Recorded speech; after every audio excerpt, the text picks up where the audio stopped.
On today's debut episode of Lit Chat, we discuss Tiger Woods. My thoughts go out to him and his family. In addition to that, there was a 35th anniversary of a classic video game that I'll get into. We talk about the Night Stalker, and then we'll close things out with a segment I like to call How Old Are You When You Stop Sounding Cool? But before we get into that, I want to let you know that this episode of Lit Chat is brought to you by joeislit.com. I mean, did you think I was actually going to have a sponsor at this point? Come on. Go to joeislit.com for behind-the-scenes details of the time that I auditioned for the hit Fox TV show More to Love. You can also read about the time that I scammed the Publishers Clearinghouse out of several months' worth of Sports Illustrated and Playboy magazines. All that and much more at www.joeislit.com. All right, let's light this up.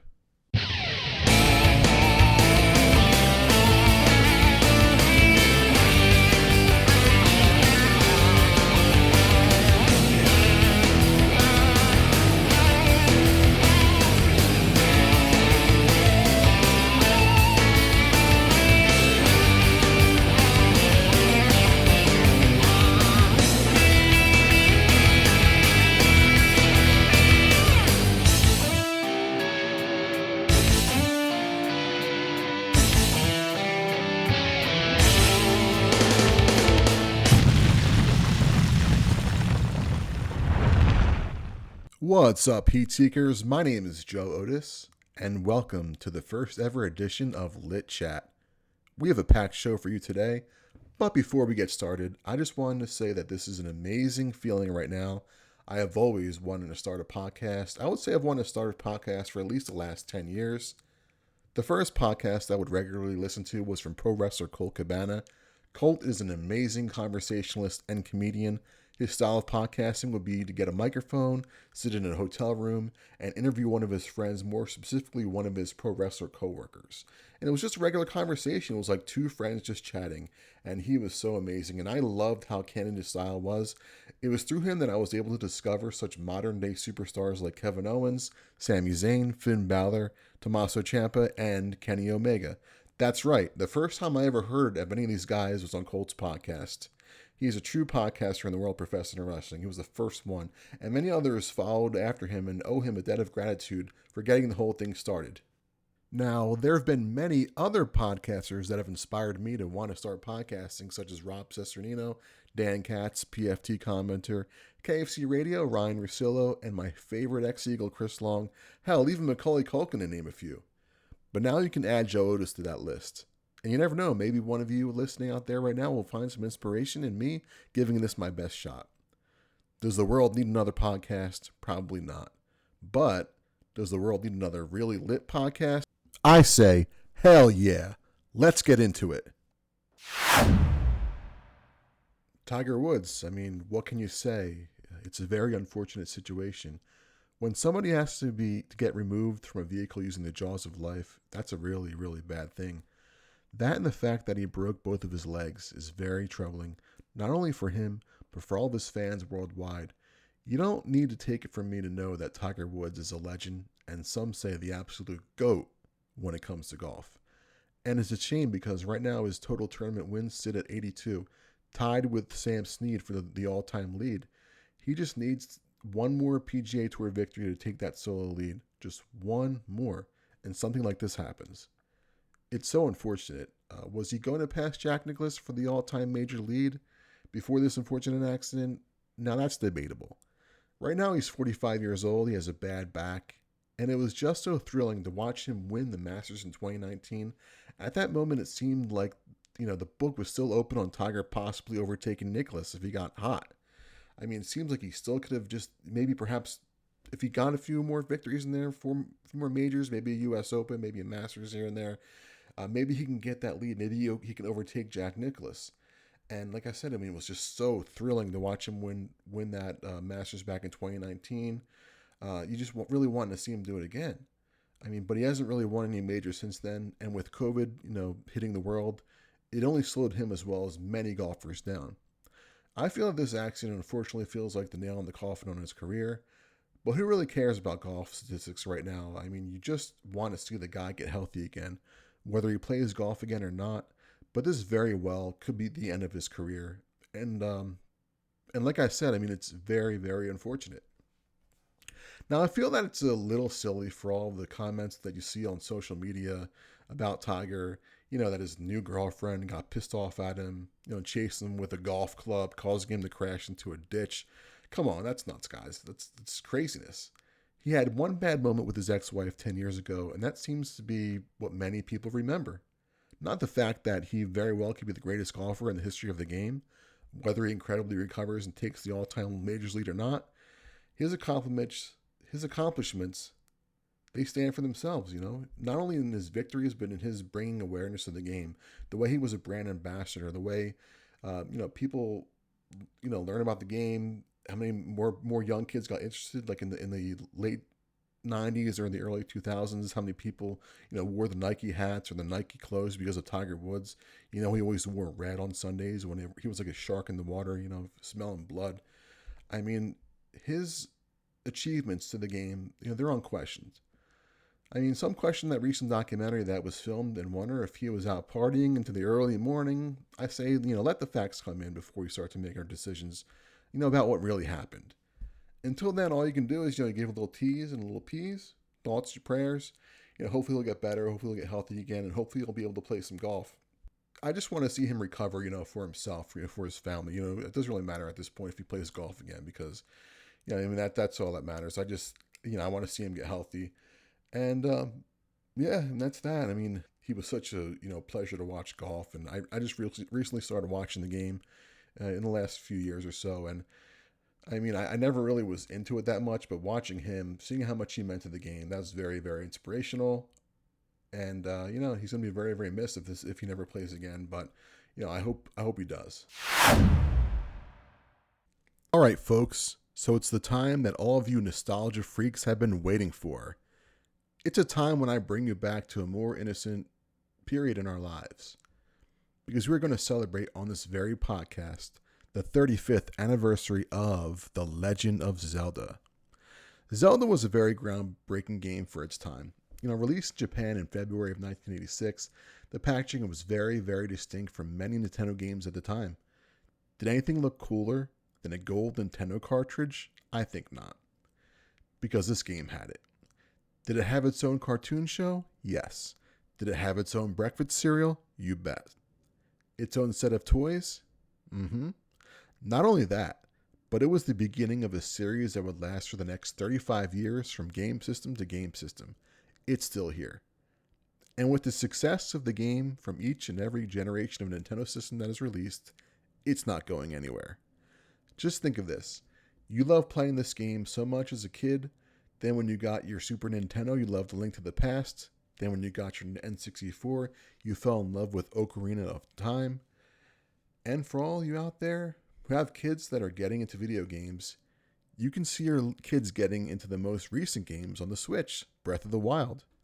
It's so freaking amazing to think that my kid very well could have a similar, imaginative, and adventurous game experience that I did as a child, with the same exact characters, but with better graphics. Now, like I said, the original Legend of Zelda was groundbreaking. Everything from the music to the weapons to the ginormous layout of the Kingdom of Hyrule and its 8 dungeons was like nothing we've ever seen before. And a game that big will require a save feature. So for the first time ever, a game cartridge was installed with a chip inside that would allow you to save the game. And there were 3 available slots for players to save their character. I couldn't wait for my chance to rent The Legend of Zelda. This game was so huge that it even had a Friday cartoon segment on the Super Mario Bros. Super Show.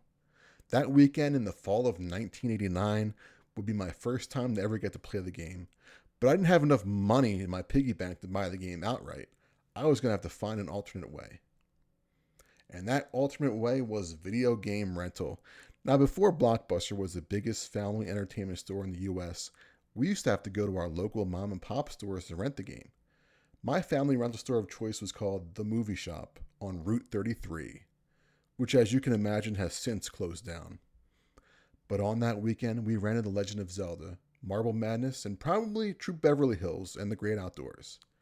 So I brought the game home, and there were the 3 save slots filled already by 3 players. One was named Link. the titular main character of the Zelda series wearing his custom green outfit, Lenny, who was wearing an advanced armor blue outfit, and Paul, who had an even more advanced red outfit.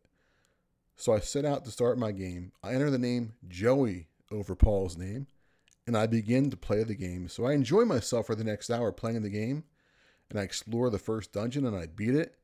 But I don't really get far in the game because, after all, I am 6 years old. So when I was finished enjoying the game and playing it, I realized that Paul's name was gone forever. I was scared shitless because I had thought that I had broken the game. So little Joey begins to cry in his TV room, thinking that he destroyed the game and he would have to buy a new one with the money that he does not have. So I was crying. I was really, really, really sad because I didn't want to have to buy a new game for the movie shop. I wanted to buy a game for myself. So I can only imagine what my father thought when his dumbass 6-year-old starts crying, thinking that he broke the game, when all that he did was start playing his own game, because that's what he was entitled to do when he took out his money and decided to rent the game. But my dad had no clue how electronics worked. What? You broke the game? Oh my God. So he called the movie shop, who explained to him that his little son did not break the game and that he had every right to start his own adventure in the land of Hyrule. Thank God. I wouldn't actually beat the Legend of Zelda until I reached high school, with the help of some strategy guides, but I finally beat the game. Every so often I'll watch YouTube clips and watch some long-form gameplay of people beating my favorite Nintendo games that I grew up with. And it makes me feel so nostalgic, and I can't wait to have those memories with my son. Okay, let's talk about the Night Stalker, or what I want to discuss, the pop culture glorification of the Night Stalker, Richard Ramirez.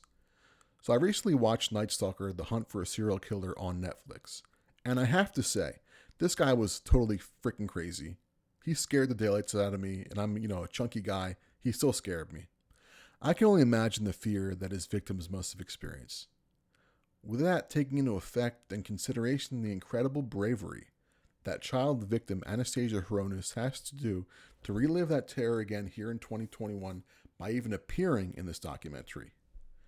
I mean, it was harrowing. She told her amazing tale of survival. It was gut-wrenching for me. I read an article in Variety by Brett Lang that the documentary's director, Tiller Russell, did not want to glorify the crimes of Richard Ramirez. And as a viewer, I can respect that. I appreciated the fact that the documentary detailed the police investigation by Frank Salerno and Gil Carrillo to track and arrest the Night Stalker. Now, I'm not trying to be a tough guy when I appreciate violence, okay? But it was really something to hear how an entire neighborhood in East LA located the Night Stalker in a bus station and then hunted his ass down and beat the living shit out of him until the police arrived. A real crazy end to the investigation. And probably deserved one. He probably deserved to get his ass kicked, I must say. Which brings me to how the Night Stalker has been depicted in pop culture over the last several years, mainly in Ryan Murphy's productions of 2015's American Horror Story Hotel and 2019's American Horror Story 1984. So Richard Ramirez pops up twice in the American Horror Story universe. First as a fictionalized ghost at the aforementioned hotel, played by Anthony Ruivivar, and in AHS 1984, this time played by Zach Villa. I mean, not just once, twice a fictionalized version of the Night Stalker pops up in American Horror Story. And this is my opinion. I feel that they almost glorified him in AHS 94 with making him a recurring character on the show.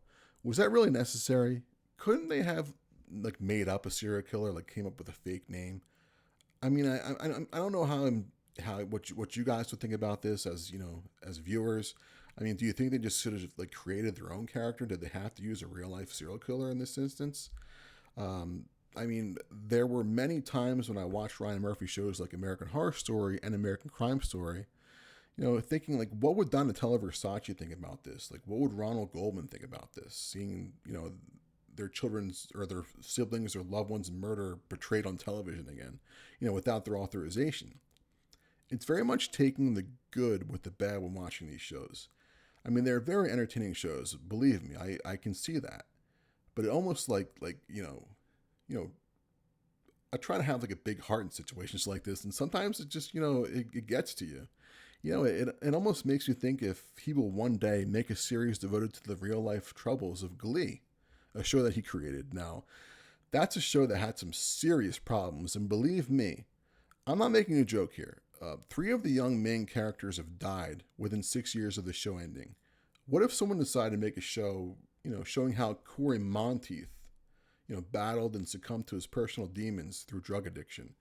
How about the alleged racism that ran rampant on the set by Leah Michelle that was just made public by a former co-star?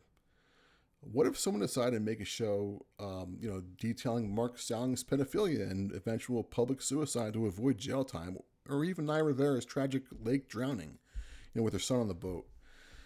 That show had some dark moments. Is anyone going to ever write a book about it or make a TV series like American Crime Story? I guess time will tell, but in the meantime, maybe we can stop glorifying real life serial killers in our mass media. I mean, I would appreciate it. All right, we are now on to our last segment, and we're here to end things on a light-hearted note. It's almost like we had an alternating sad, happy, sad, now happy discussions for you on the first ever episode of Lit Chat. I enjoy spending time on social media. It's been a large part of our lives for the last 20 years. When we were typing age, sex, location in chat rooms. Oh, no one else actually did that but me. Oh, okay. But going on Twitter and listening to other podcasts with cooler and younger people, they definitely have a different way of speaking now that I'm not used to as a Gen Y fella. When I first developed my brand, Joe is Lit, I often thought that not only did I touch on the lingo of today's youth by saying lit, but the word lit is also similar for when a light bulb goes off when you get a bright idea, because that's what I wanted to be known as, someone who makes bright ideas. I come up with this name in, back in the time when I was trying to look for a job, in copywriting. That's when I came up with the name. This is back in 2019. Since then, other terms have been invented. It seems like lit has morphed into saying that something is fire. I recently recorded a video on social media describing a snapback hat as fire, and I kind of felt silly and unnatural doing it. I kind of felt like a douchebag, in other terms. But other sayings that I have heard are when something is great or past fire, it is, quote, electric. Yeah, electric. Boogie woogie woogie, yeah. I'm not a dork. Or when a song sounds fantastic, people say that the song, quote, slaps. Now, my question for you, the heat seekers, is at what age are you too old to use youthful lingo where it stops being cool? Now, I'm a parent now, and I used to find it funny as a kid when the nerdy parents would try to talk like a cool young person to fit in with their kids. And when they started using the lingo, it stopped being cool. Kind of like when your parents started using social media. My answer to when you were too old to use cool lingo, I would say is 33. That's the age when it stops being cool. So what do you think? Leave me a comment. You can contact me on social media. Send me an email at joe@joeislit.com or find me on Twitter or Instagram at joeisverylit.